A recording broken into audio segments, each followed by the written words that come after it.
কেউ বলে সে নাকি ব্রিটিশ কোনো ডিউকের মেয়ে, কেউ আবার বলে তার জন্ম নাকি কোনো এক নর্দমার ধারে বীভৎস কুৎসিত কোনো জায়গায়। তবে ওর নিজস্ব স্টাইল ও তীক্ষ্ণ বিচক্ষণতায় স্কটল্যান্ড ইয়ার্ডে ওর অস্তিত্বকে টিকিয়ে রেখেছে আমাদের বিভাগে। শুধুমাত্র নিজের বুদ্ধির জোরেই নিজের নামের পাশে এহেন তকমাটা সে আনতে পেরেছে। হ্যাঁ, তকমাই বটে। মাই লেডি বা দি লেডি। স্কটল্যান্ড ইয়ার্ডে ওর এই নামটা সবচেয়ে বেশি জনপ্রিয় ছিল, কিন্তু দেশের লোক ওকে চিনত লেডি মলি নামে। Lady Molly of Scotland Yard. ওর সম্পর্কে আমি অবশ্যই এখন আরও অনেক কিছুই বলতে পারতাম, কিন্তু কাহিনী স্কোপে এবার থেকে আপনারা যখন নিয়মিত লেডি মলির গল্প শুনবেন তখন তো ধীরে ধীরে সমস্তটা জেনেই যাবেন, কি তাই না? তাহলে গল্প সম্পর্কিত নোটিফিকেশন পেতে হলে কাহিনী স্কোপকে সবার আগে সাবস্ক্রাইব করে বেল বাটনটা প্রেস করে রাখতে হবে। তো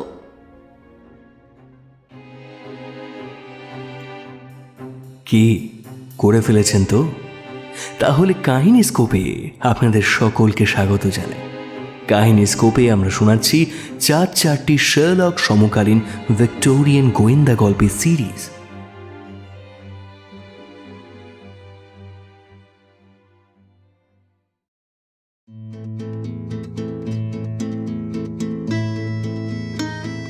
আপনারা শুনছেন কাহিনী স্কোপ। প্রত্যেক সপ্তাহে আমরা আপনাদের জন্য নিয়ে আসি পুরনো বা সমকালীন সাহিত্যিকদের অনবদ্য কিছু গল্প। প্রত্যেক শনিবার ঠিক বিকেল 4টে। নিয়মিত ভালো ভালো গল্প শুনতে সাবস্ক্রাইব করে রাখুন আমাদের এই চ্যানেলটি। কর্মস্থল থেকে ফিরতি বাসে হোক বা ট্রেনে, কানে গুঁজে নিন ইয়ারফোন আর শুনতে থাকুন কাহিনী স্কোপ, গল্পের বায়োস্কোপ।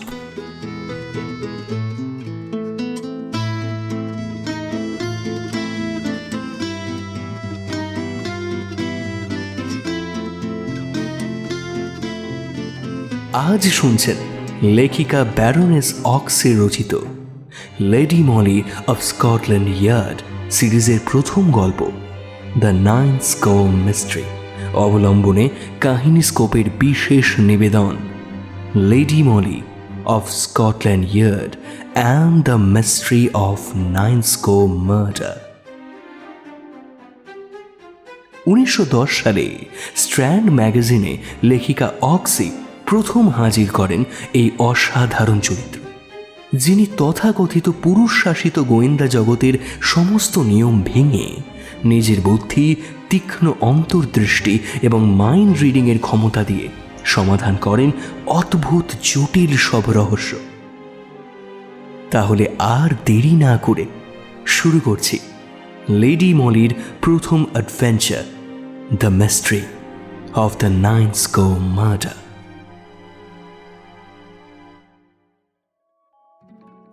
স্কটল্যান্ড ইয়ার্ডে লেডি মলির উজ্জ্বল এবং সফল কর্মজীবন আমায় যা দিয়েছিল তার জন্য আমি ওর কাছে সারা জীবন কৃতজ্ঞ থাকব।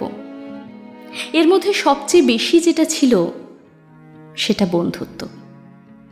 আমার প্রতি ছিল তার অগাধ বিশ্বাস, তাই তো ওর সঙ্গী হিসেবে কাজ করার জন্য বিভাগে সে আমার নাম প্রপোজ করেছিল।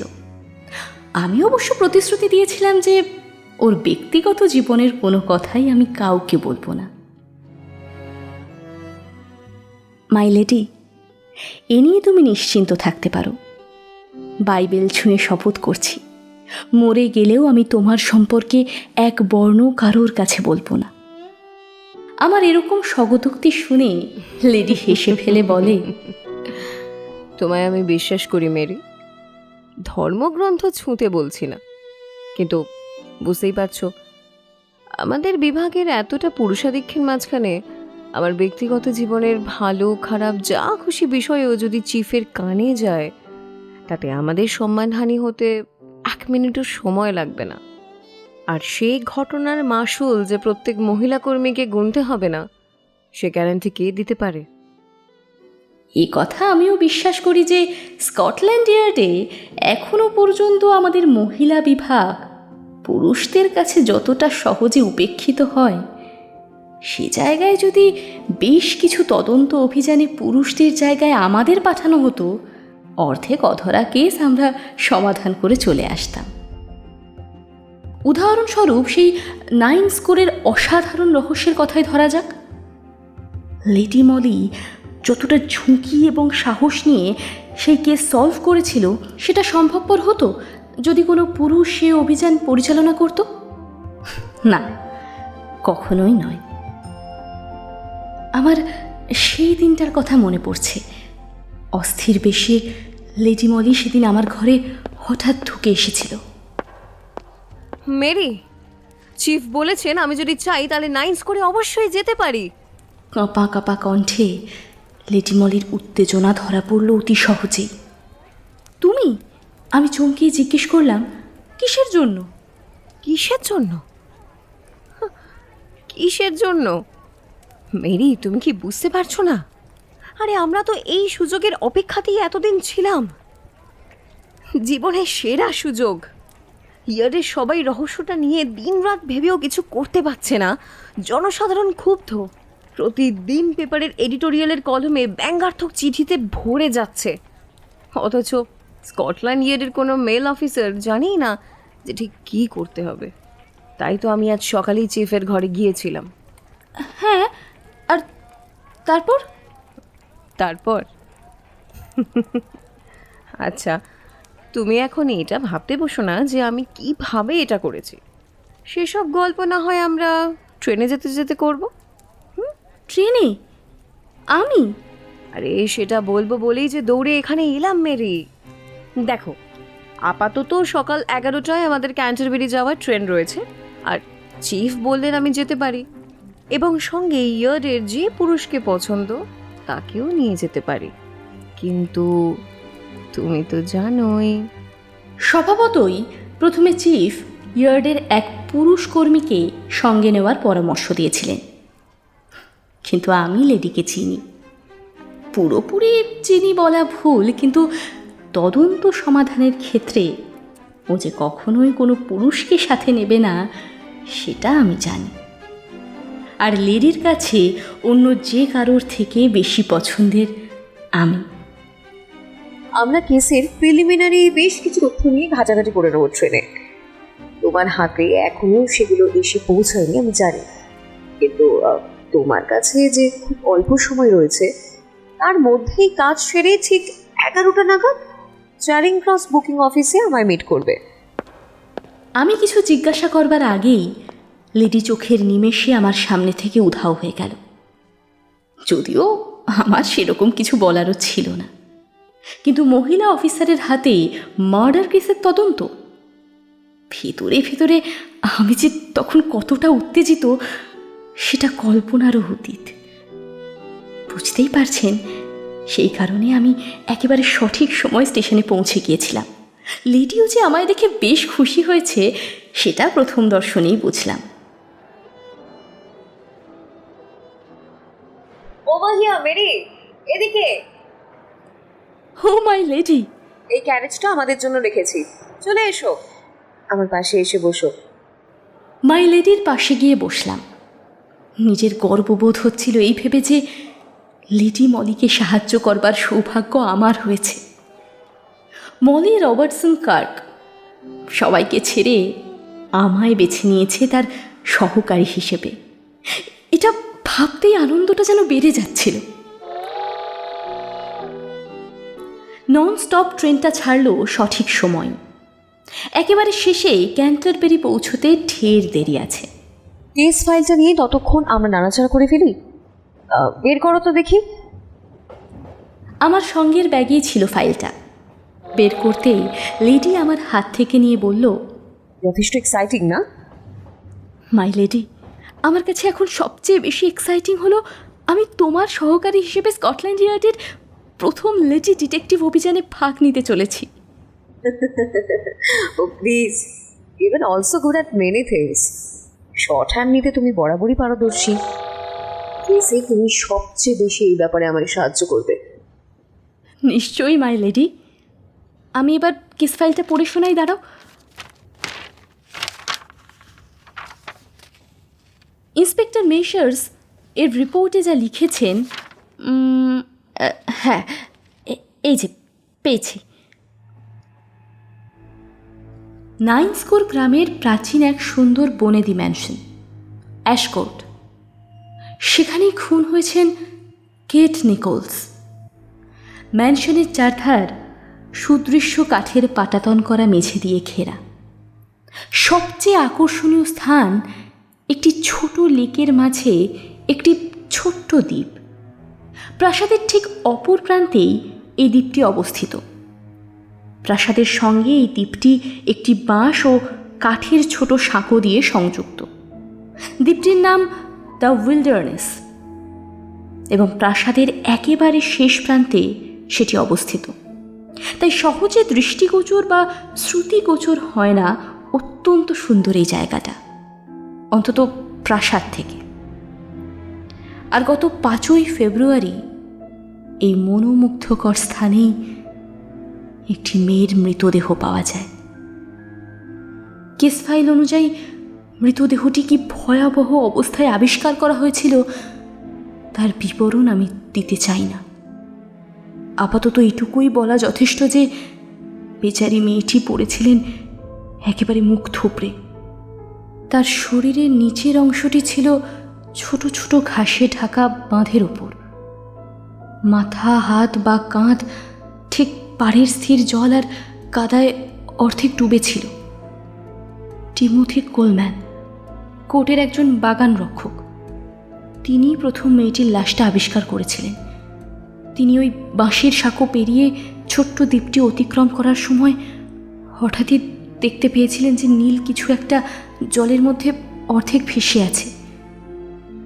টিমোথির মতো একজন আবেগহীন দৃঢ় মানুষও যখন সাদা ফ্যাকাশে একজন মহিলার দেহ এভাবে দেখতে পান, চমকে উঠেছিলেন বই কি, বরং শান্ত হয়ে সেই মৃতদেহটি কাদা থেকে টেনে তুলে তিনি যা দেখেছিলেন তাতে তার বুক কেঁপে উঠেছিল। লাশের ভয়াবহতা তার দৃঢ়তাকেও হার মানিয়েছিল সেই মুহূর্তে। তার বর্ণনায় মেয়েটিকে যে অত্যন্ত নৃশংসভাবে খুন করা হয়েছে সেটা স্পষ্ট। লাশের অবস্থা এতটাই ভয়াবহ ছিল যে মাথা, কাঁধ, হাত দীর্ঘ সময় জলে কাদায় থাকার জন্য অধিকাংশই পচে গলে গিয়েছিল। আন্দাজ করা যায় যে মৃতদেহটি অন্তত 12 থেকে 13 দিন পুরনো। কোলম্যান যা করার সঙ্গে সঙ্গে করেছিলেন। লজ থেকেও যথাযথ সাহায্য পেয়েছিলেন এবং বেশ কিছুক্ষণের মধ্যে স্থানীয় পুলিশ এসে লাশটির সৎগতি করে।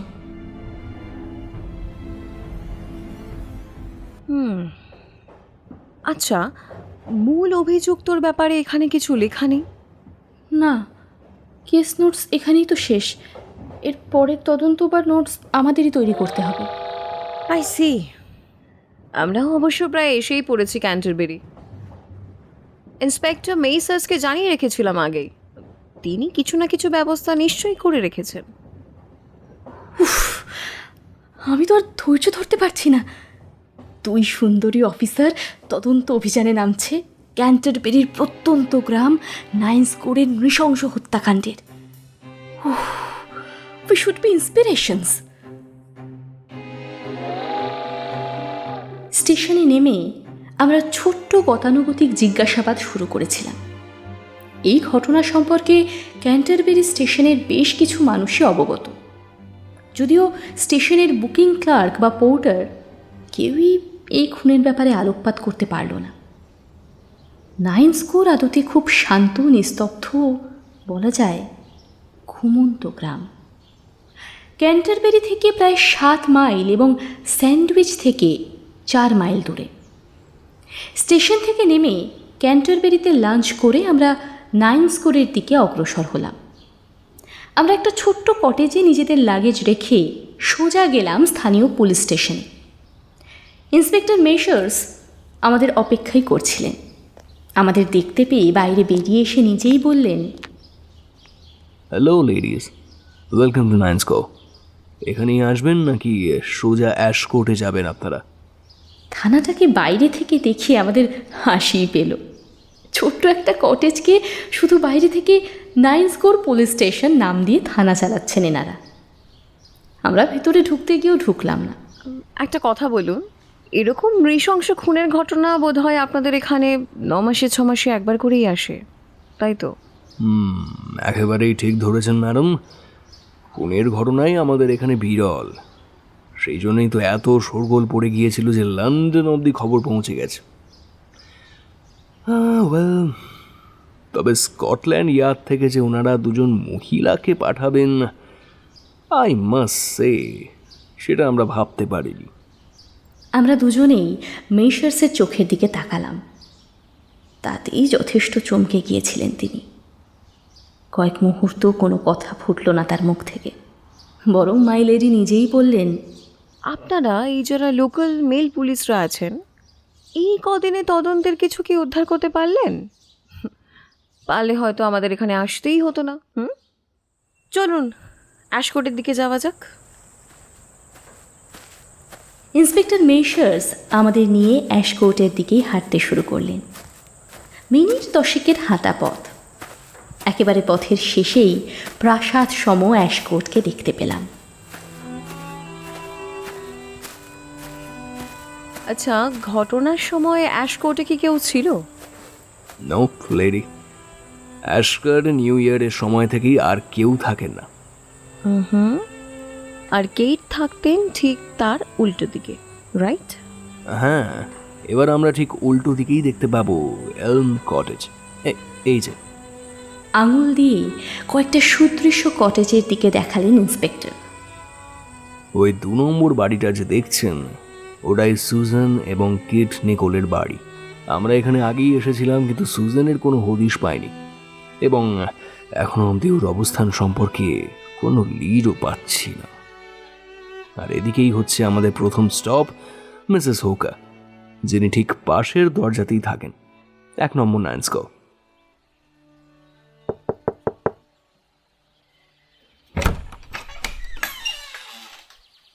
ইয়েস। হ্যালো মিসেস হোকা, আবার আপনাকে ডিস্টার্ব করলাম, দুঃখিত। No problem dear inspector. Oh welcome ladies. আপনাদের তো ঠিক ওনারা স্কটল্যান্ড ইয়ার্ডে, শুধু লন্ডন থেকে এসছেন।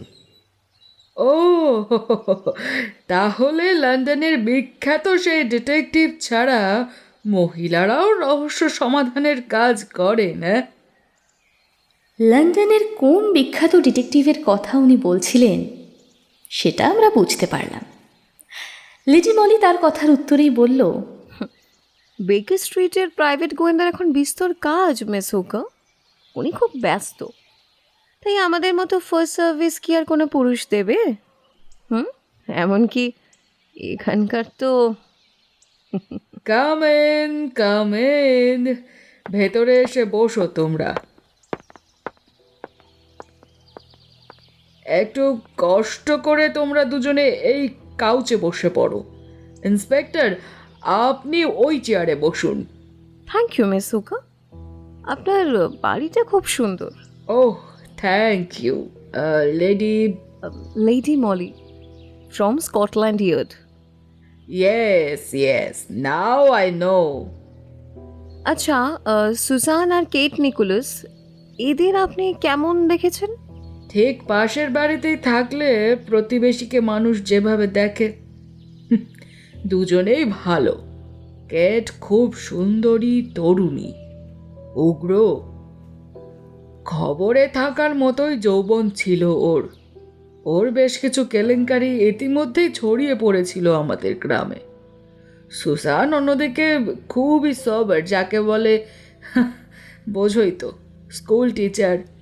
আর দিদির কাণ্ড কারখানা নিয়ে প্রায় দুজনের মধ্যে অল্প বিস্তর কথা কাটাকাটি হতো। আমি যে কান পেতে শুনতাম তা একেবারেই নয়, তবে এখানে কটেজের দেওয়াল ভেরি থিন। গত বছর আসলে যতবারই মিস্টার লিওনেল লিডগেট কটেজে আসতেন, তখনই বেশি ঝগড়া হতো দুই বোনের মধ্যে। লিওনেল লিডগেট? মিস্টার লিডগেট হলেন মাল্টিমিলিয়নিয়ার লর্ড এলব্রুকের ভাই। ওরা থাকেন এডব্রুক কাসালেই, কিন্তু 1-2 বার অ্যাশকোট ভাড়া নিয়েছিলেন। সম্ভবত দুজনেরই খুব গলফ খেলার ঝোঁক ছিল। আর স্যান্ডউইচ গলফ লিঙ্কস এখান থেকে একেবারেই কাছে। লর্ড এলব্রুক বিবাহিত। অন্যদিকে মিস্টার লিওনেল লিডগেট সম্প্রতি এঙ্গেজড হয়েছেন মিস মারবেরির সঙ্গে। বেশ, তারপর? স্বভাবতই সে কারণে সুসান কেটের এহেন কাজকর্মে সায় দিতে পারেনি। ওই লিওনেল লিডগেটের সঙ্গে ওর নাম জুড়তেই ঝামেলাটা আরো বেড়েছিল। কিন্তু কেট এসবের তোয়াক্কা করতো না। ও ছিল খুব ফান লাভিং। ও সমাজকে নিয়ে কে কি বলছে সে নিয়ে একেবারেই মাথা ঘামাতো না ও। লিডগেট প্রায়ই ক্যান্টারবেরি আসতো এবং কেটকে লং ড্রাইভে নিয়েও যেত, কিন্তু সুসান ওকে সহ্য করতে পারতো না। আচ্ছা, ওদেরকে কতদিন ধরে একসাথে দেখছেন আপনি? You mean Miss Kate and Mister Lidgate? Hmm. প্রায় 1.5-2 বছর তো হবেই। আগে লর্ড এডব্রুকও আসতো। লর্ড এডব্রুকের সঙ্গেও কেটের বেশ একটা মাখো মাখো সম্পর্ক ছিল। আমি নিজে দুজনকে একসাথে অনেকবার দেখেছি, তবে ইদানিং আর দেখি না। এখন সে লর্ড, হয়তো তার অনেক কাজ রয়েছে। এখন লিওনেলি আসে। গত কয়েক মাসে তো বেশ অনেকবারই দেখেছি ওকে। আচ্ছা, সুসান আর কেটের ব্যাপারে আর কি কি জানেন আপনি? গত কয়েক মাস যাবৎ একটা গুজব চলছে, বেশ কানাঘুষো শুনতে পাচ্ছি। সেটা একটা ছোট্ট বাচ্চাকে নিয়ে। মিসেস হুকার একটু থামলেন, তারপর আবার বললেন, কেট একটি ছোট্ট শিশুকন্যাকে ক্যান্টারবেরি রোডের ধারে বসবাসকারী উইডো মিসেস উইলিয়ামসের কাছে রেখে এসেছে। কেট ওনাকে বলেছে যে সুসান আর কেটের কোনো এক ভাইয়ের কন্যা এই শিশুটি, এবং ওদের কাছে মেয়েটিকে রেখে গেছে ওকে মানুষ করার জন্য। কিন্তু কেট যেহেতু ঠিকভাবে ওর দেখাশোনা করতে পারছে না, তাই মিসেস উইলিয়ামকে এই তত্ত্বাবধানের দায়িত্ব দেওয়া হয়েছে। কেট নিকোলস প্রতি সপ্তাহে এই শিশুটিকে দেখতে যেত এবং তার যাবতীয় খরচ চালানোর জন্য টাকা মিসেস উইলিয়ামসের কাছে দিয়ে আসতো। ওকে, আপনি ওদেরকে শেষ কবে দেখেছেন? কালকে হলে 2 সপ্তাহ হবে। তখন সন্ধে 7টা। আমি বাইরে বেরিয়ে আমার বেড়াল উইসলিকে ডাকতে গেছি। তখনই শুনতে পেলাম ওদের কথোপকথন। ওরা কোথাও বেরোচ্ছে। বাইরে তখন ঠান্ডা ঝোড়ো হাওয়া বইছে এবং ঘুটঘুটে অন্ধকারে কাউকে দেখতে পাওয়াও মুশকিল। কিন্তু ওদের কিছু শপিং করতে যাওয়ার ছিল। সুসান ওকে বারণ করলেও আমি কেটের ভয়েস পেয়েছিলাম। সে বলছিল যে ওদের তাড়াতাড়ি করতে হবে। যদিও সেদিন বৃহস্পতিবার ছিল, বেশিরভাগ দোকানই তাড়াতাড়ি বন্ধ হয়ে যাবে, এটাই শেষ। সেই রাতেই শেষবারের মতন দেখেছি দুজনকে। Okay Miss Hooka, thank you for your time. Have a great day. আপনাকে সত্যিই ধন্যবাদ আমাদের তদন্তের কাজে এতটা সাহায্যের জন্য। আমরা ওনাকে বিদায় দিয়ে বেরিয়ে এলাম। আমাদের পরের গন্তব্য অবশ্যই মিসেস উইলিয়ামস। ওনার ঘর ক্যান্টারবেরি থেকে একেবারেই কাছে, একটু বিচ্ছিন্ন দ্বীপের মতো রাস্তার ধারে।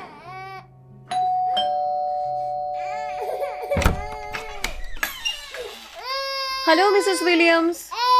ও, এই শিশুটি কি কেট এবং সুসানের? হ্যাঁ লেডি, ওর নাম এলসি। ওকে, আচ্ছা, এলসিকে যেদিন ওনারা দিয়ে গেলেন সেদিনের ব্যাপারে একটু কিছু বলুন তো, মানে যতটা মনে পড়ে। সেদিন দুজনে হঠাৎ এই শিশুটিকে নিয়ে হাজির। বলল ওর বাবা অর্থাৎ ওদের ভাইয়ের অকস্মাৎ মৃত্যু হয়েছে, আর ওকে দেখার জন্য ওরা যেহেতু পর্যাপ্ত সময় পাচ্ছে না, তাই আমি। আর আপনি রাজি হলেন? অবশ্যই, একটা শিশুকে কি করে না করি বলুন তো। আর আমার স্বামীর মৃত্যুর পরে আমিও তো অনেকটাই একলা, আর তাই আপনি তো খুবই দয়ালু মিসেস উইলিয়ামস। এলসিকে দেখার জন্য কি ওরা কিছু আপনাকে অর্থ সাহায্য করেছিল? অবশ্যই সপ্তাহান্তে কেউ যখন আসতো তখন সেই টাকাটা আমার হাতেই দিত। স্বাভাবিক, স্বামী ছাড়া আমি আমার সব খরচ একাই বহন করতাম, তাই খুব একটা তো সচ্ছল ছিল না আমার জীবনযাত্রা। ফলে ওই টাকাটা না হলে আমার খুব অসুবিধেই হতো। আচ্ছা, শেষ আপনি ওদের কবে দেখেছেন? আগামীকাল 2 সপ্তাহ হবে। উফ, সেদিনটা খুব ভয়ঙ্কর ছিল। অন্ধকার এবং জাঁকিয়ে শীত পড়েছিল।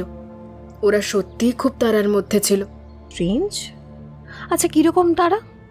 ও আমায় বলল সে ক্যান্টারবেরি থেকে লন্ডন যাচ্ছে ট্রেনে, এবং বাচ্চাটিকে একবার চোখের দেখা দেখে ওকে বাই বাই করতে চায়।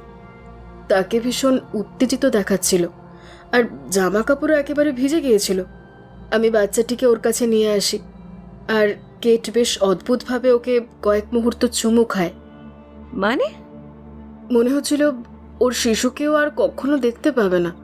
আর আমার দিকে চেয়ে বলল, তুমি ওর খুব ভালো করে যত্ন নেবে মিসেস উইলিয়ামস, কোনো কিছু ত্রুটি রাখবে না। আমি হয়তো বেশ কিছুদিন থাকবো না।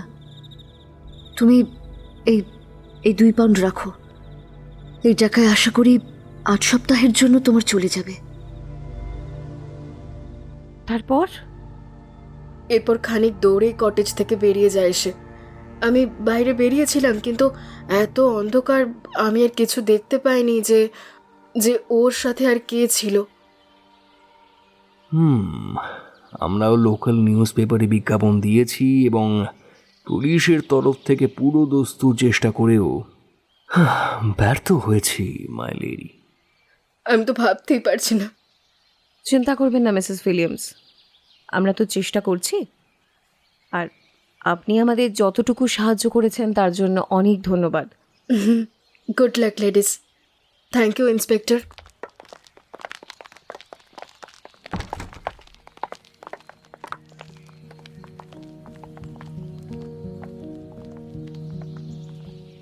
ওয়েল লেডিজ, এখনও অবধি আমাদের কাছে যে তথ্য আছে সেটাকে একটু সামারাইজ করলে দাঁড়ায়, সুজান এবং কিট নিকোলস জানুয়ারি 23 তারিখে দুজনে একসঙ্গেই বাড়ি থেকে বের হয়। ঠিক তখন মিসেস হোগার ওদের শব্দ শুনেছেন এবং ওদের বেরোতে দেখেছেন। তারপর ওরা গিয়েছিল মিসেস উইলিয়ামসের কাছে।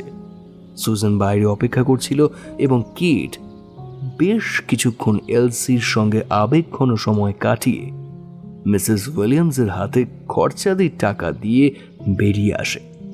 অবশ্য কেট হয়তো তখনও জানতো না যে ওটাই এলসির সঙ্গে ওর শেষ দেখা, নাকি হয়তোবা জানতো। যাই হোক, ঠিক এরপর থেকে ওদের দুজন লিটারালি ভ্যানিশ হয়ে গিয়েছে। এরপর থেকে ওদের আর কোনো ট্রেস পাওয়া যায়নি। আচ্ছা, ক্যান্টারবেরি স্টেশনে কি কেউ এনকোয়ারি করেছিল? আমি গিয়েছিলাম গতকালকে। বুকিং ক্লার্ক বা পোর্টার কেউই এই ব্যাপারে এক ফোঁটাও আলোকপাত করতে পারেনি। সম্ভব নয়। এত নিত্যযাত্রীর মাঝে দুজন যুবতী মেয়ে আদেও কি শেষ আপ ট্রেন ধরেছিল আমি এবার বিষয়ে কারোর জিজ্ঞাসা পক্ষে করলাম, জানাও এক কথায় অসম্ভব। তাহলে এ ব্যাপারে আপনার কি মত? একটা বিষয় হতে পারে। একটাই প্রশ্ন আমার মাথায় আসছে, সুজান আদেও ওই দিনের শেষ আপ ট্রেন ক্যান্টারবেরি থেকে ধরেছিল কি একা, নাকি সঙ্গে কিট ছিল? আর থাকলেও তারা কি এরপরে ফিরে এসেছিল, নাকি এর পরের দিন সকালে ফিরেছিল? এই উত্তরটাও আমাদের আমি পেতে আর হবে। মলি দুজন দুজনের দিকে চাওয়াচাই করলাম।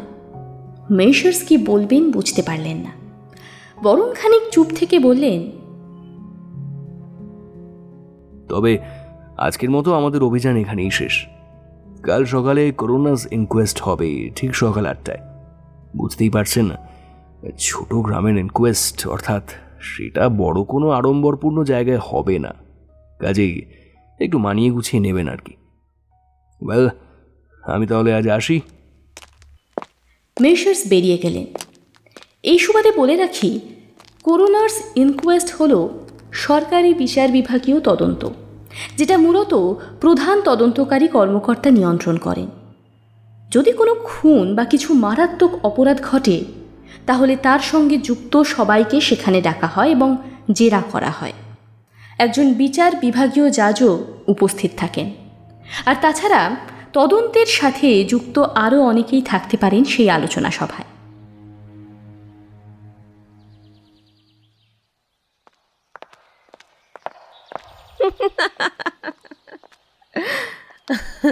তার মানে তুমি বলছো 9 স্কোরের এই খুনি জানতে পেরেছিল যে কেটের সঙ্গে লিওনেল লিডগেটের কোনো চক্কর চলছে, আর সেই ঈর্ষা বসে সেই কসাই ওকে হত্যা করেছে। আমাদের কাছে কোনো প্রমাণ নেই বলে যে এই থিওরিটা সত্যি হবে না, তাকে তুমি হলফ করে বলতে পারো মাই লেডি? ইয়ার কি বাদ দাও, বরং তুমি বলো, এই যে আমাদের সুসান আর ক্যান্টারবেরি ফিরে এলো না, এর পেছনে কি কি কারণ থাকতে পারে? এই জায়গাতে এসেই তো সব কিছু থেমে যাচ্ছে। আমার মনে হয় কালকের ইনকোয়েস্টে এই ব্যাপারে অনেকটাই খোলসা হবে। You are right. জানো মেরি, আমার কিন্তু এবারে সত্যি ফিল হচ্ছে যে তুমি রয়েছো বলেই আমি এই অভিযানটাকে এতটা প্রাণবন্ত দেখতে পাচ্ছি। I am lucky to have you Mary. লজ্জা দিও না আমায় মাই লেডি। আমিও যে কতটা জীবন্ত মনে করছি নিজেকে এত বছর বাদে, সেটা আমি তোমায় বলে বোঝাতে পারবো না। আর আমার মনে হয় প্রয়োজনও নেই। তোমার প্রতি ভালোবাসাটাই সব উত্তর দিয়ে দেবে। আমরা সময় মতো স্থানীয় পুলিশ স্টেশনে গিয়ে হাজির হলাম। এখানেই এনকোয়েস্টটা হওয়ার কথা। একটি ছোট্ট কটেজ, যেটাকে অফিসিয়াল কাজের জন্য একটু মেরামত করে ব্যবহার করা হচ্ছে। ছোট ঘরটা বোধহয় ইতিমধ্যেই আত্মসমর্পণ করে দিয়েছে যে এই ঘরে আর একটিও চেয়ার অবধি ঢুকতে পারবে না। কিন্তু কে শোনে কার কথা? আমার মনে হলো এই ছোট্ট গ্রামের প্রায় সব বুদ্ধিজীবী আজ বোধহয় এই 10x10 ঘরের যুগান্তকারী এনকোয়েস্টে এসে উপস্থিত হয়েছেন। ইন্সপেক্টর মেশার্স অবশ্য আমাদের দুজনের জন্য পছন্দ মতো দুটো জায়গা আগেই ব্যবস্থা করে রেখেছিলেন। আমরা গিয়ে শটান ওখানেই বসলাম। প্রথম থেকে যে 3 জনকে জেরা করা হলো, তাদের সাথে আমার এবং লেডি মলির ইতিমধ্যেই কথা হয়ে গিয়েছে। একজন হলো বাগান রক্ষক মিস্টার কোলম্যান, এরপর মিসেস হুকার এবং মিসেস উইলিয়ামস। ইনকোয়েস্ট এভাবেই চলতে থাকলো। এভাবেই একজন সাক্ষী এলেন, যার কাছ থেকে প্রথম একটি নতুন তথ্য বের করা গেল। যিনি ইনকোয়েস্টের করোনার অর্থাৎ অফিসার, তিনি এক একজনকে ডাকছেন এবং এই পুরো ইনকোয়েস্টটা কন্ডাক্ট করছেন। James Franklin, please come forward. আপনি কি করেন মিস্টার ফ্র্যাঙ্কলিন? 9 স্কুলের কৃষকরা যে কাঠগুলো ব্যবহার করে, আমি সেই কাঠের গারোয়ান। মহামান্য জাজ সাহেবকে বলুন জানুয়ারির 23 তারিখে আপনি কি দেখেছিলেন।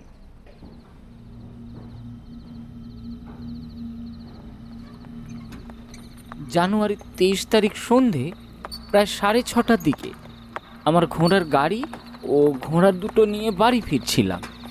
সে রাতটা অন্য দিনের তুলনায় একটু আলাদা ছিল, অদ্ভুত ছিল। এরকম মনে হওয়ার কারণ? সেদিন অসম্ভব রকম একটা অন্ধকার ছিল রাস্তাঘাট। ঠান্ডা শীতের রাতের হাওয়া তখন থেকেই শুরু হয়ে গিয়েছে। হাঁটতে হাঁটতে আমি বোধহয় এলম কটেজের কাছে চলে এসেছিলাম। তখনই একটা ফিস ফিস শব্দ শুনতে পাই। কেউ যেন একজন বলছে, কেট, দরজা খোলো কেট, বাইরে কনকনে ঠান্ডা হ। বেশ কয়েক মুহূর্ত চুপ থাকার পর আবার শুনতে পাই, ও গড কেট, তুমি কি এটা ইচ্ছে করে করছো? তুমি বুঝতে পারছো না আউটসাইড ইটস ব্লেজিং। রীতিমতো কাঁপছি আমি। কেট, কোথায় তুমি? কেট, কেট, দরজা খোলো।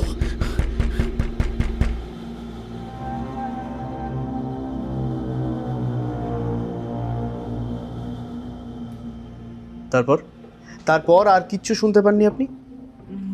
No sir, nothing else. ওদের দুজনকে কি আপনি দেখতে পেয়েছিলেন? না, সে রাতে কুয়াশার জন্য কিছুই দেখা সম্ভব ছিল না।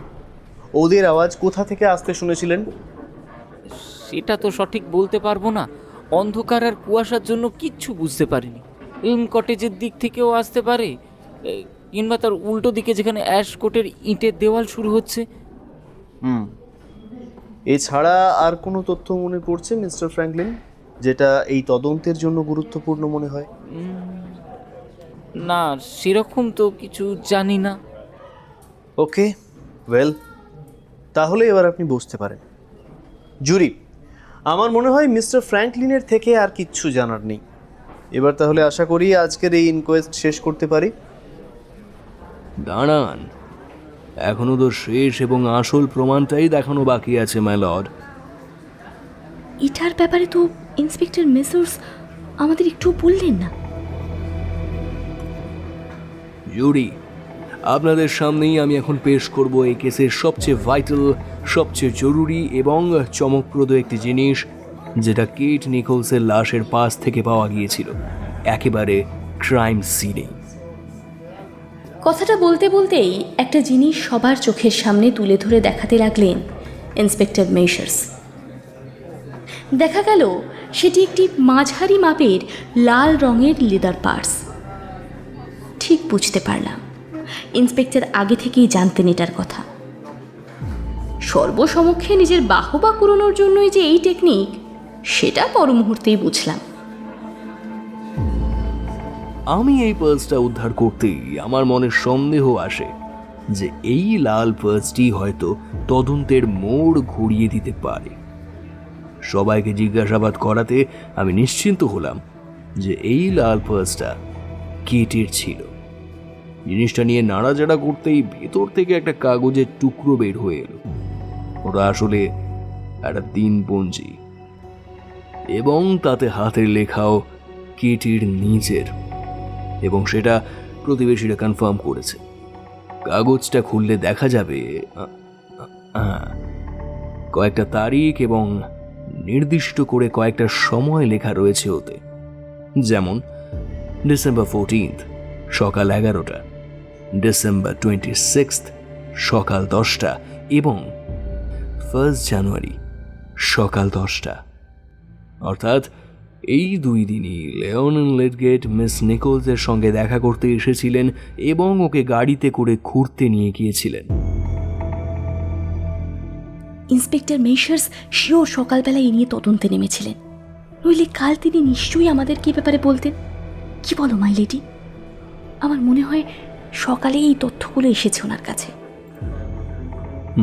আগের দুটোর সাথে আরও 4 দিনের কথা লেখা রয়েছে, যেদিন লেডগেট ওর সাথে দেখা করতে এসেছিলেন। তৃতীয় তারিখটা হলো যেদিন মেসেস হুকাস ওদেরকে দেখেছিলেন।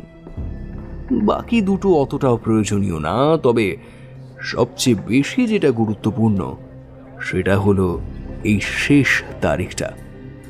মাই লর্ড, দ্যাট ইজ 23 জানুয়ারি, যেদিন শেষবারের মতন কেট নিকোলসকে জীবিত দেখা গিয়েছিল, আর সময় সন্ধে 6টা।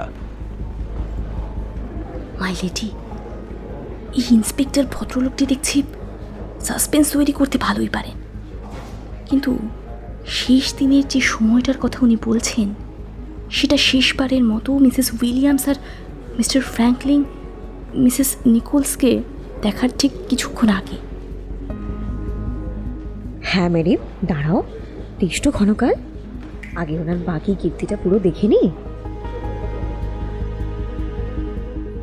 আমি ইনকোয়েস্ট জুরিকে বলবো কাল সকালে যেন লিওনেল লেডগেটকে এখানে উপস্থিত থাকার জন্য এক্ষুনি খবর পাঠানো হয়, কারণ এই তদন্তে একমাত্র মূল সন্দেহভাজন এবং গুরুত্বপূর্ণ ব্যক্তি সেই।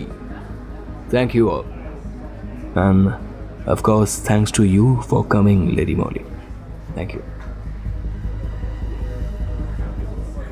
আমরা বেরিয়ে এলাম। ইন্সপেক্টরের হাবভাব আমার একটু আশ্চর্যই লাগলো। দুজন মহিলা অফিসার সুদূর লন্ডন থেকে এসে এখানে খুনের তদন্ত করছে। গ্রামের সবাই খুব শিগগিরই জেনেই যাবে। আর তার জন্য যদি এ গ্রামে নিজের জায়গাটা হারিয়ে যায়, তাহলে তো নিজেরই বেইজ্জতি। এই কারণেই বোধহয় প্রশংসা করবার জন্যই ওনার এত আগ্রহ।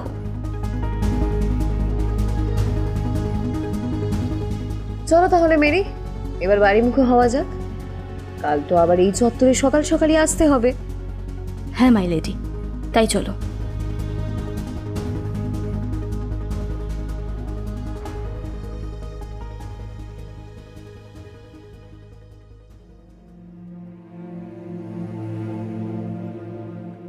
গ্রামের মানুষের গুনগুন আজকের পর বেড়ে উঠল। স্থানীয় চায়ের দোকান ছেড়ে এই খবরটা এবার একটু মফস্বল এবং শহরের সরাইখানা, রাস্তার ধারের সস্তার হোটেল, পাম্প স্টেশন, পাব থেকে শুরু করে কান্ট্রি সাইডের বড় বড় জায়গা, যেখানে লন্ডন থেকে সাংবাদিক, অভিনেতা, অভিনেত্রী বা গেস্টরা আসেন, তাদের অবধিও পৌঁছে গেল।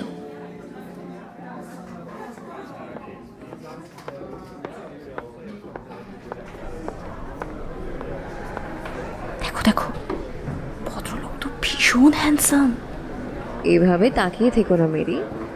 স্কটল্যান্ড ইয়ার্ডের এক লেডি ডিটেকটিভ এমন দৃষ্টিতে কেসের মূল অভিযুক্তর দিকে তাকিয়ে আছে, এটা কেউ লক্ষ্য করলে এখানে ব্রেকিং নিউজ হবে না ভেবেছো? বলে কি সেটা ভালো হবে? এমনভাবে বলো না। তবে কিট কেন এত গুরুত্ব দিয়ে ভদ্রলোকের সঙ্গে সময় কাটাতেন, সেটা নিশ্চয়ই বুঝতে পারছো। শোনো কি বলছে। Welcome Mister Lidgate. আপনি আপনাকে করা প্রশ্নগুলোর সঠিক উত্তর দিলেই আপনাকে আর কেউ বিরক্ত করবে না। নিশ্চয়ই, বলুন কি জানতে চান। মিস্টার লিডগেট, দয়া করে আপনি সকলের সামনে বলুন যে মৃত কেট নিকোলাসের সঙ্গে আপনার সম্পর্ক ঠিক কেমন ছিল? কেট খুব সুন্দরী এবং অসাধারণ। আমি যখনই এদিকে আসতাম আমি ওকে নিয়ে ঘুরতে বেরোতাম। আমার সেটা ভালো লাগতো। আমার মনে হয় না এতে কারো কোনো আপত্তি থাকার কথা, যদিও গ্রামের রটনা হয়তো অন্য কথাই বলে, যাতে আমার কিছু যায় আসে না।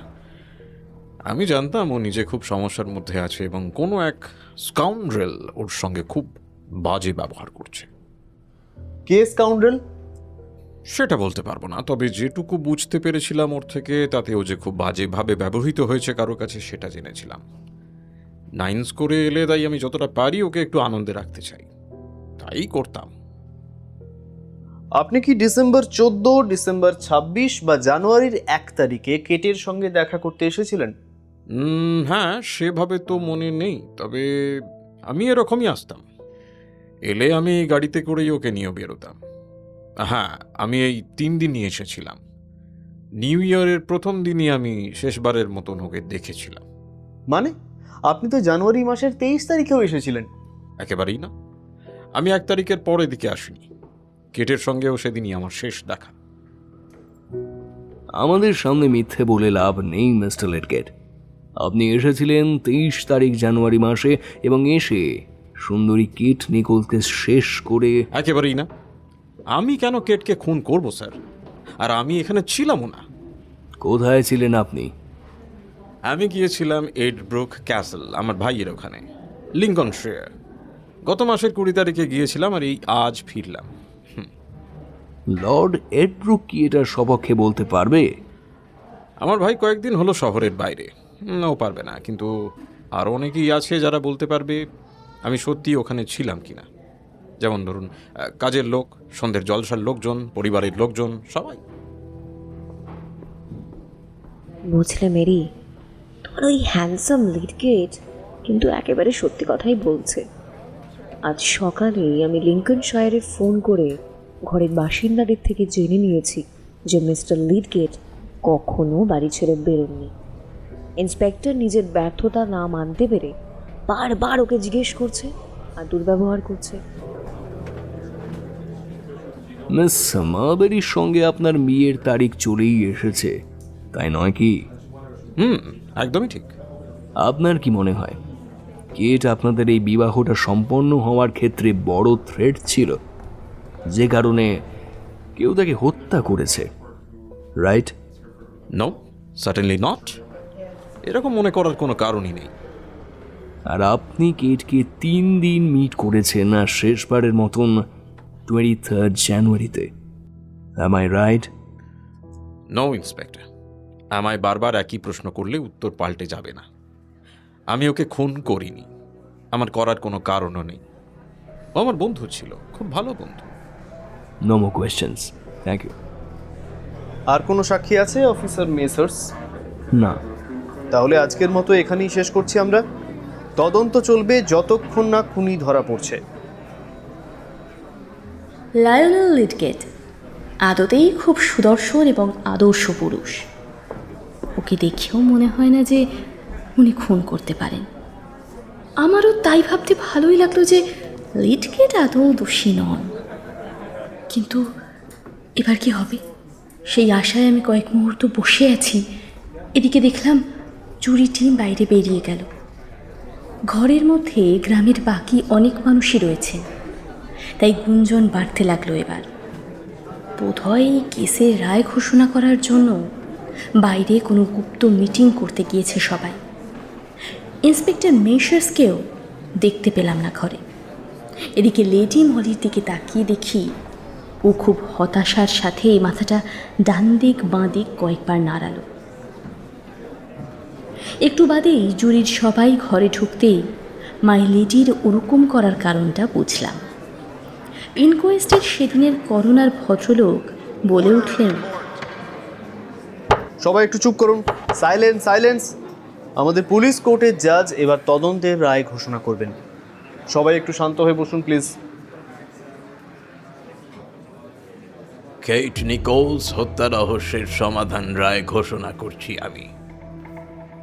রায় খুন। খুনি কোনো অজ্ঞাত ব্যক্তি বা ব্যক্তিবর্গ। আজকের ঘোষণা এখানেই সমাপ্ত হলো।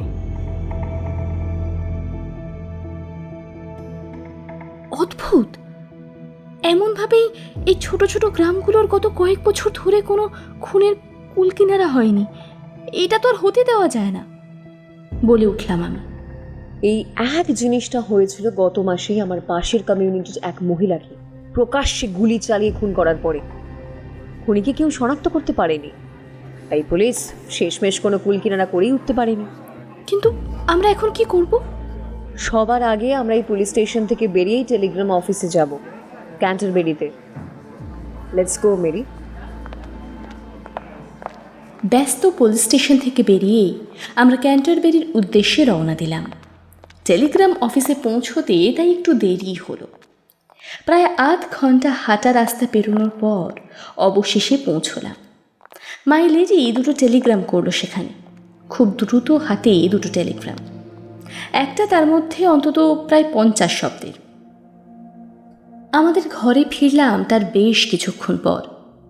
আমি ততক্ষণে পুরোই ক্লান্ত, হাঁপিয়েও গেছি।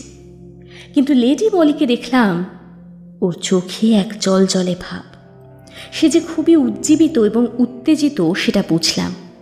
ওর স্নায়ু যে একেবারে শক্ত এবং চঞ্চল সেটাও খেয়াল করেছি। তবে গত কয়েকদিনের মধ্যে এই প্রথম তাড়াতাড়ি ঘুমোতে গেল সে। আজই ব্যাপারখানা বুঝলাম না। সে যাই হোক, আজকে দিনে কোনো কথাই ওর সাথে আর আমার হলো না। ঘুম ভাঙল কিসের একটা আওয়াজে। সকালবেলা চেয়ে দেখি জানলার ধারে মিঠে রোদের আলো এসে পড়েছে এক সাদা ধবধবে গাউনের উপর। গাউনটা পরে রয়েছে মাই লেডি, এবং স্বভাবতই ওকে এত সুন্দর লাগছে।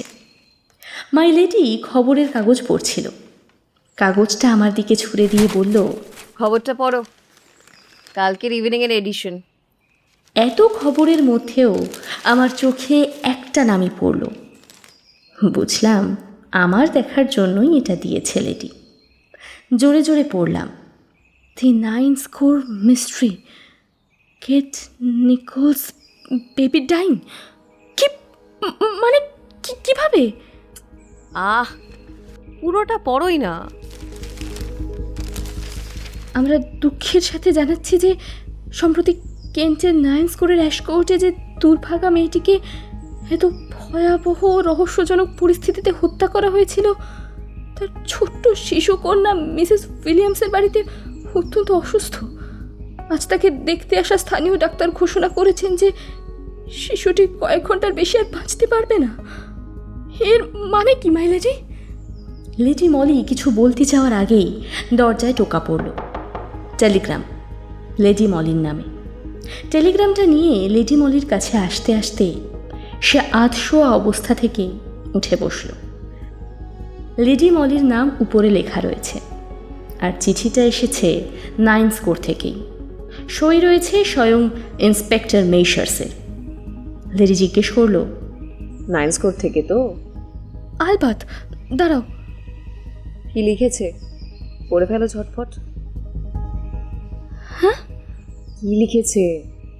কেট নিকোলস জীবিত অবস্থায় থানায় এসেছেন, এখন আমার জামানতে বন্দি। আপনারা শিগগিরই আসুন। I knew it. Oh Mary, কি অদ্ভুত আমার এই ক্ষমতা! মাঝে মধ্যে নিজেই হকচকিয়ে যাই। চটপট রেডি হয়ে নাও মেরি, বেরোতে হবে। আমায় প্রস্তুত হওয়ার সময়টুকুও না দিয়ে ঝড়ের গতিতে ঘর থেকে বেরিয়ে পড়লাম আমরা। কিছুক্ষণের মধ্যেই চলে এলাম থানায়। ভেতরে ঢুকতেই মেশার্সকে পেলাম। কি অবাক কাণ্ড দেখুন! অদ্ভুত না?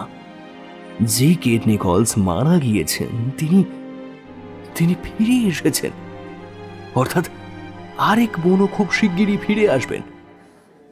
লেডি মলি শেষের প্রশ্নটায় কোনো উত্তর না দিয়ে মৃদু হাসল, বলল, কোথায় তিনি? ভেতরে। চিফের থেকে ফোন এসেছিল, কেউ যেন ওর সঙ্গে দেখা না করে এই নির্দেশ রয়েছে। কিন্তু আমি দাঁড়ান, আগেই ভেতরে যাবেন না প্লিজ মাই লেডি। যে ওকে মৃত্যু থেকে এখানে ফিরিয়ে আনলো তাকেই বাধা দিচ্ছেন? লেডি মলি সগর্বে ভিতরে ঢুকল। ইন্সপেক্টর মেশার্সও আমাদের সাথে সাথে আসতে চাইছিলেন।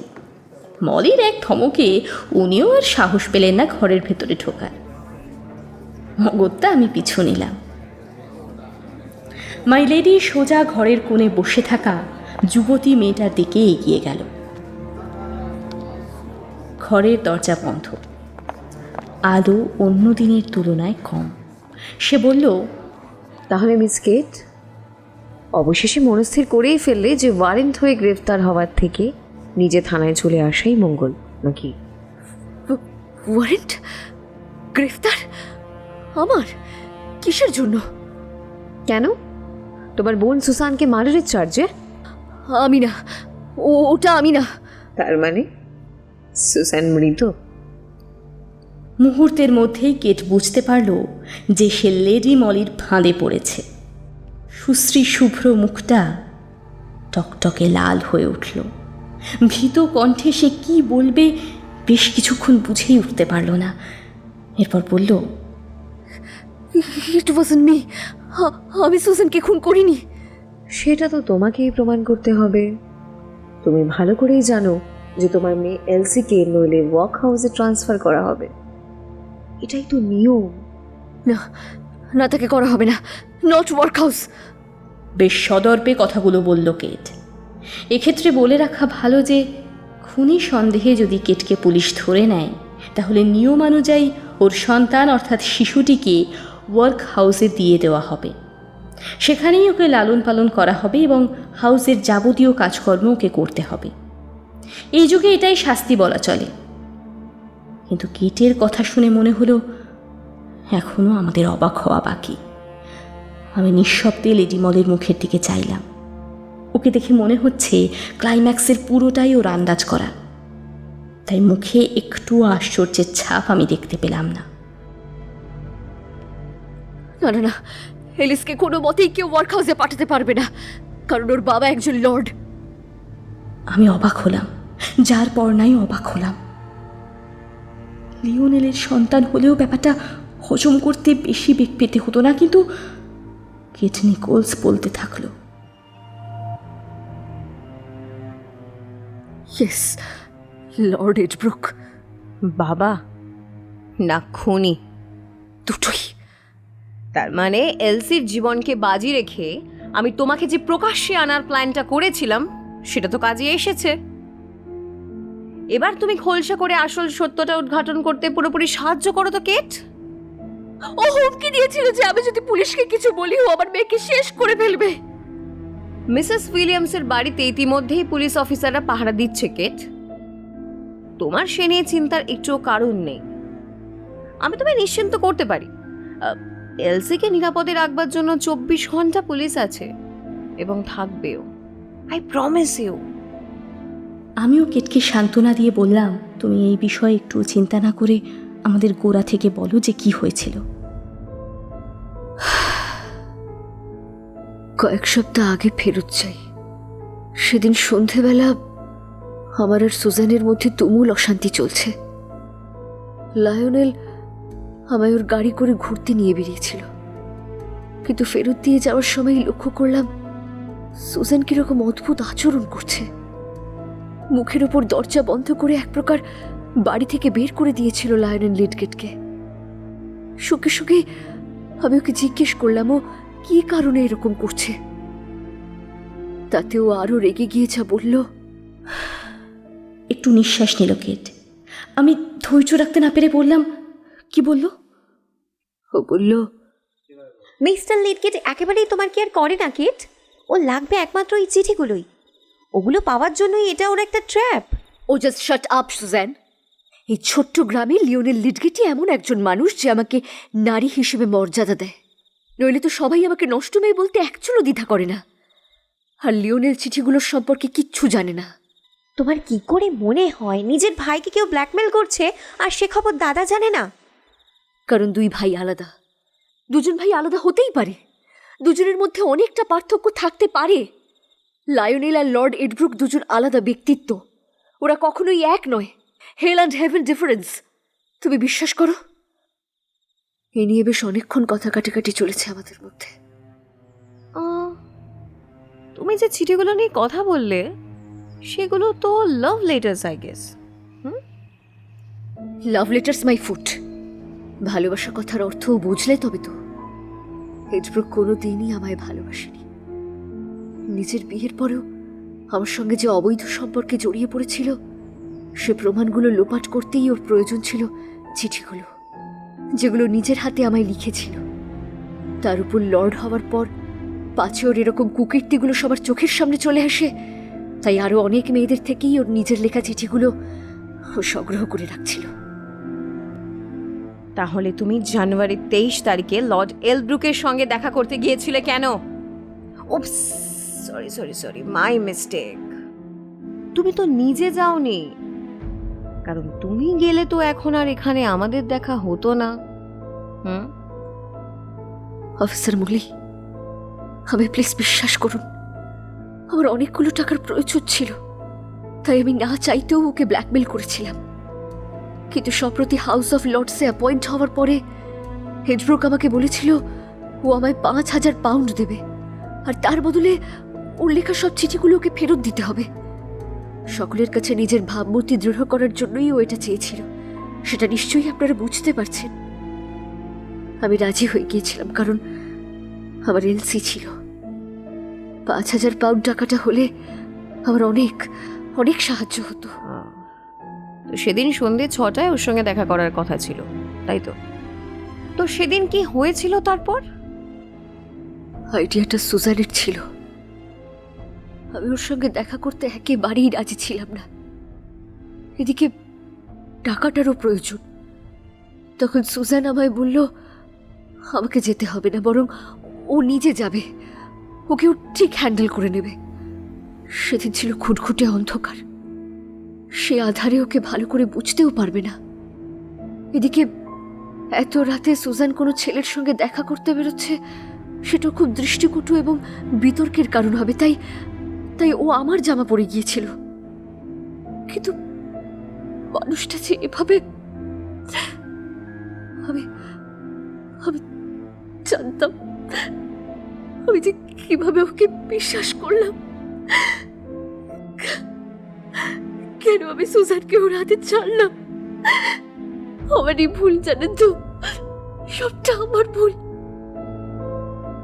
তাহলে এরপর তুমি কোথায় গায়েব হয়ে গিয়েছিলে কেট? এডব্রুক, সুজানকে খুন করে আসার পরে এডব্রুক একেবারে হকচকিয়ে গিয়েছিল। সে দৌড়ে আমার বাড়িতে চলে আসে, সবটা খুলে বলে।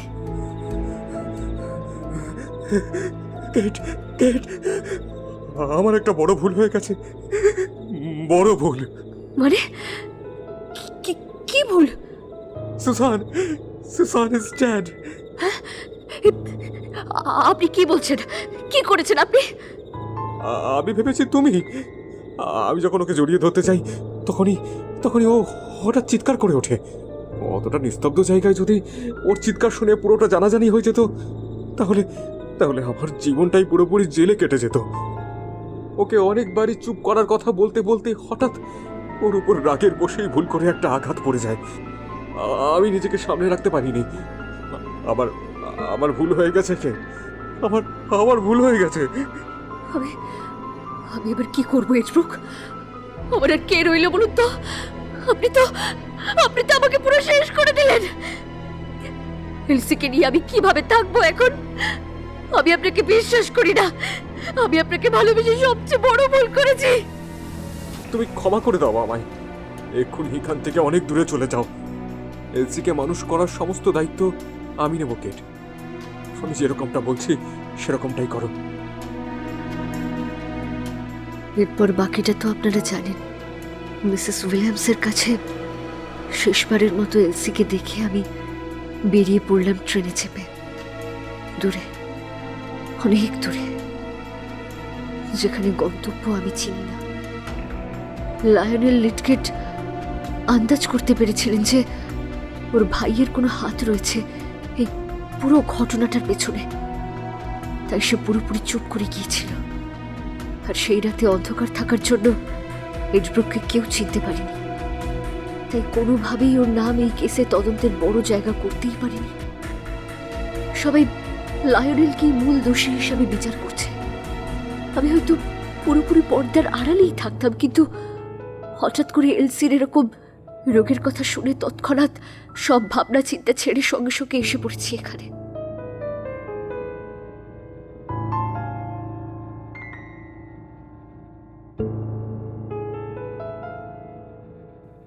আমরা ঘর থেকে বেরিয়ে এলাম।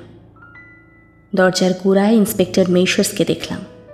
ওর মুখের ভাব দেখে মনে হলো ঘরের বাইরে থেকে আমাদের কথা সবই শুনেছেন।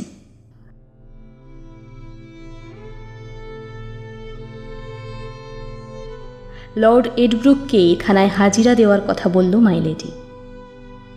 কেট নিকোলস ও এলসির সমস্ত নিরাপত্তার ব্যবস্থা করে দেওয়ার জন্য ওনাকে অনুরোধ করা হলো। সব কাজ মিটিয়েই আমরা আবার বেরিয়ে পড়লাম লন্ডনের উদ্দেশ্যে ফেরত। লেডি মলিকে সেদিন অন্য একরকমভাবে আবিষ্কার করলাম, আর তারই নিদর্শন পাওয়া গেল এর পরের দিনের সমস্ত বড় বড় খবরের কাগজে। খবরটা পড়ে আমাদের কতটা আনন্দ হয়েছিল সেটা বলতে পারবো না, কিন্তু সেদিনের পর থেকে লেডি মলির নাম শুনে স্কটল্যান্ড ইয়ার্ডের সবকটা তাবড় তাবড় ডিটেকটিভের যে মাথায় হাত পড়ে গিয়েছিল সে বিষয়ে কোনো সন্দেহ নেই।